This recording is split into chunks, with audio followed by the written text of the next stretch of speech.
నమస్తే. మాస్కా దాస్, ఫలక్నామా దాస్, విశ్వక్ సేన్ అయితే ఇప్పటిదాకా వచ్చిన సినిమాలు ఒక ఎత్తు అయితే గామి ఇంకొక ఎత్తు అంటూ ప్రచారాలు జరుగుతాయి. అయితే దీన్ని ప్లస్ పాయింట్ చేస్తూనే గామికి సంబంధించిన ట్రైలర్ నిజంగా సూపర్ డూపర్ హిట్ లాగానే కనపడుతుంది. సో ఆ సినిమా గురించి, ఆ సినిమా ట్రైలర్ గురించి పూర్తి వివరాలు చూద్దాం. సార్ నమస్తే. నమస్తే అండి. గామి టైటిల్లే చాలా డిఫరెంట్గా ఉంది. సాధారణంగా విశ్వక్ సేన్ మాస్కా దాస్ అంటూ తనకే తానే ఎలివేషన్ ఇచ్చుకునేటువంటి స్టార్.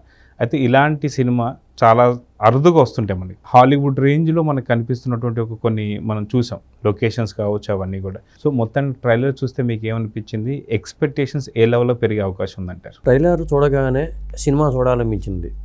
ఎందుకంటే ట్రైలర్ కట్ చేసే విధానం కానీ, అతనికి ఒక సమస్యను పెట్టి ఆ సమస్యకి పరిష్కార మార్గాన్ని హిమాలయాల్లో చూపించిన విధానం ప్రధానంగా ఈ సినిమా హైలైట్. అలాగే ఈ ట్రైలర్లో మనకి ఏంటంటే దుర్గా అనే పాత్ర చూపించాడు. ఆ దుర్గా ఇతనికి ఏమవుతుంది, విశ్వక్ సేన్కి ఆవిడ దేవదాసి నుంచి విముక్తిని చేస్తారని చెప్తారు. ఆవిడకి కూతురు ఉన్నట్టు తెలుస్తుంది. అంటే ఈ కథకిను ఆ పాత్రకి ఏమిటి సంబంధం? ఇట్లా 3 రకాల కథలు కనిపిస్తున్నాయి ఈ సినిమాలో, ఇంటర్లింక్ అయి ఉన్నాయి. 3 తరహా కథలు కనిపిస్తూ ఉన్నాయి. ఆ మూడింటికి ఏమైనా సంబంధం ఉందా? అతని ఆశ్రమం నుంచి పంపించాలి, ఎందుకు పంపించాలనుకుంటున్నారు? అతనికి ఆ వ్యాధి ఎలా వచ్చింది? అతను టచ్ చేస్తే చేసిన వాళ్ళకి వేరే ఏదో అవుతుందంట, అందుకని అతను అఘోరగా మారాడు అనేది అతని పాత్ర గురించి తెలిసిపోతుంది మనకి. అతను ఆశ్రమం నుంచి పంపించేస్తే ఏం జరిగింది, అతని సమస్యకి పరిష్కారం ఒక చెట్టు ఆకు, స్వయం ప్రకాశిత ఆకులు పలానా పక్షంలో వస్తాయి, అది దక్కకపోతే మళ్ళీ 36 సంవత్సరాల దాకా నీకు అవకాశమే లేదని చెప్తారు. కాబట్టి అంటే కథా సంవిధానం అంతా చాలా ఆసక్తికరంగా ఉంది. జనాలకి ఇలాంటి కొత్త కథలే కావాలి. మన ఊహకు అందని విధంగా కథను నడపగలిగితే డైరెక్ట్ సక్సెస్ అయినట్టే. ఆ నడిపే విధానంలో ఆయన తడబడ్డా, మళ్ళీ అక్కడ ఫెయిల్ అయినట్టే. మరి అక్కడ ఎలా చేశాడు? మరి 2017లో ఈ సినిమాను ప్రకటించారు, 2018 నుంచి షూటింగ్ జరిగింది. 6 ఏళ్ళు ఎందుకు పట్టింది ఈ సినిమాకి? అంటే విఎఫ్ఎక్స్ కోసం 6 ఏళ్ళు ఆగాల్సిన పని లేదు. మరి ఎటువంటి సమస్యలు వచ్చినాయో తెలియదు. ఎందుకంటే ఈ విశ్వక్ సేన్కి ఈ మధ్య కాలంలో విశ్వక్ సేన్ చేస్తున్న సినిమాగా మనకు తెలియదు. ఈ సినిమా రిలీజ్ పలానా దగ్గర పడిన తర్వాత గామి అనే సినిమా వస్తుందని తెలిసింది తప్పితే విశ్వక్ సేన్ గామి అనే సినిమా చేస్తున్న విషయం ఎప్పుడో విన్నాం. ఇప్పుడు మళ్ళీ మనం చూస్తున్నాం ఈ సినిమా ప్రచారం. అది అయితే ట్రైలర్ అయితే అద్భుతంగా బాగానే ఉంది. సో విశ్వక్ సేన్ యాక్టింగ్ ఇప్పుడు ఉన్నటువంటి ట్రైలర్లో చూస్తే మీకు ఎలా అనిపించింది? యాక్టింగ్ పరంగా కానీ అతని పాత్ర, ఎందుకంటే ఈ తరహా పాత్రను సాధారణంగా హీరోలు యాక్సెప్ట్ చేయరు. ఎందుకంటే గ్లామర్గా ఉండే పాత్రలు చూసుకుంటారు. తనకేదో ఒక వ్యాధి ఉన్న పాత్రల్ని దాన్ని తగ్గించుకోవడం కోసం అతను సఫర్ అయ్యే విధానాన్ని సాధారణంగా జనం యాక్సెప్ట్ చేయరు. ఎందుకు హీరోయిజం కావాలి కాబట్టి. మరి అక్కడ హీరోయిజం కూడా చూపించే అవకాశం కనిపిస్తుంది. సింహాన్ని చూపించారు కాబట్టి సింహంతో ఏమైనా ఫైట్ ఉంటుందా? మరి హిమాలయాలకి అతను చేరుకునే క్రమంలో అతనికి ఎదురైన ఆటంకాలు ఏంటి, అతనికి ఎవరు హెల్ప్ చేశారు అనేది. ఆ తర్వాత అతను తను తగ్గించుకోవడమేనా, లేకపోతే దాని ద్వారా ఇంకేమైనా వేరే ప్రయోజనాలు ఉన్నాయా? ఈ కథ ఎలాంటి మలుపులు తిరిగింది, ఆ దుర్గా పాత్రకి అతనికి ఏంటి సంబంధం అనే అంశాలన్నీ కొంత ఇంట్రెస్టింగ్గా ఉన్నాయి.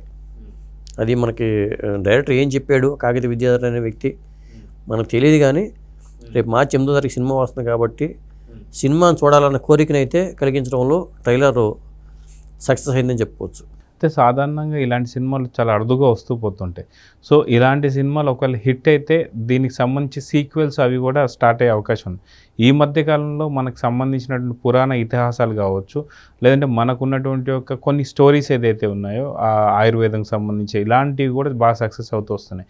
సో ఇది కూడా సేమ్ అదే విధంగా 36 సంవత్సరాలకి ఒకసారి స్వయం ప్రకాశిత ఏదైతే పూలు కావచ్చు, ఏదైతే దాన్ని టచ్ చేస్తే తనకి ఏదో వ్యాధి తగ్గిద్దని చెప్పి అంటున్నారు. సో ఒకవేళ ఇది సక్సెస్ అయితే సీక్వెల్స్ కూడా అవకాశం ఉందంటారా? ఖచ్చితంగా ఉంటుంది అక్కడ. కాకపోతే ఏంటంటే ఒక డైరెక్టర్ తన కెరీర్ని పణంగా పెట్టినట్టే. ఇప్పుడు అతను కాగిత విద్యాధర్ అనే అతని వ్యక్తి ఇంతమంది మన పేరు వినలేదు. నాకు తెలిసి మొదటిసారిగా అతనికి అవకాశం ఇచ్చి ఉంటారు. కొత్త డైరెక్టర్ సినిమా 6 ఏళ్ళు పట్టిందంటే 6 ఏళ్ళు అతని కెరీరు ఇదే ఇబ్బంది పడినట్టు కదా ఒక సినిమాతో. కాబట్టి మరి అతను ఒకవేళ సక్సెస్ అయితే మాత్రం మళ్ళీ అతనికి మంచి లైఫ్ వచ్చినట్టే. ఎంతో కాలం ఎదురు చూస్తుంది, లైఫ్ టర్న్ అవుతుంది. పైగా అతని సక్సెస్ ఎప్పుడు టైటిల్లో కనిపిస్తుంది, టైటిల్లోనే కొత్తతనం కనిపిస్తుంది. ఈ మధ్యకాలంలో అర్థం కాని పేరు పెడితే కూడా సగం సక్సెస్ అయిపోతుంది సినిమాలో. కాంతార దగ్గర నుంచి మొదలుపెట్టి కాటేరా వరకు కూడా అదే కనబడుతుంది. కాబట్టి టైటిల్లో అయితే గామి అంటే జనాలకు అర్థం కాదు కాబట్టి ఒక ప్రయాణం అనుకోవచ్చు, గమనం అనుకోవచ్చు. కాబట్టి టైటిల్లోనే కొంత ఈ సినిమా కథని కొంత టైటిల్లో చెప్పాడు. కాబట్టి ఒకవేళ పాత్ర పేరు కూడా గామి అంటే మరి అతను అతనికి ఏమైనా పేరు ఉందా లేకపోతే అతని పేరు గామినా తెలియదు మనకి.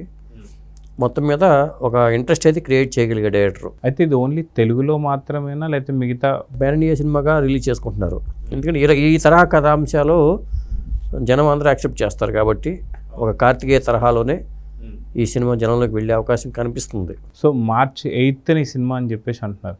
సో మంచి టైమే అనుకోవచ్చా రిలీజ్ చేస్తే? మంచి టైం అంటే సీజన్గా చూసుకుని అన్సీజన్ అయినా అన్సీజన్కి ఇది ఒక పరీక్ష అని చెప్పుకోవాలి. విద్యార్థులకి ఎట్టగా పరీక్ష సమయం, ఈ సినిమా కూడా పరీక్ష సమయమే. మరి ఇలాంటి కథాంశాన్ని జనం యాక్సెప్ట్ చేశారనుకోండి వెళ్ళి చూస్తారు, అది కూడా ఉంది. సో చూద్దాం సార్. మొత్తానికి విద్యాధర్ ఫస్ట్ టైం రాబోతున్న సినిమా, సుదీర్ఘంగా తీస్తున్నటువంటి ఈ సినిమాకి ఎలాంటి రెస్పాన్స్ వస్తుందని తెలియాలంటే ఖచ్చితంగా మనం March 8th వరకు వెయిట్ చేయాల్సిందే. చూద్దాం ఏం జరగబోతుంది. సో ఇదండి మొత్తానికి గామి ఎలా ఉండబోతుందని తెలియాలంటే ఖచ్చితంగా March 8th వరకు వెయిట్ చేయాల్సిందే. చూద్దాం ట్రైలర్లో ఉన్నది సినిమాలో ఉంటుందా లేదా అనేది. Thank you.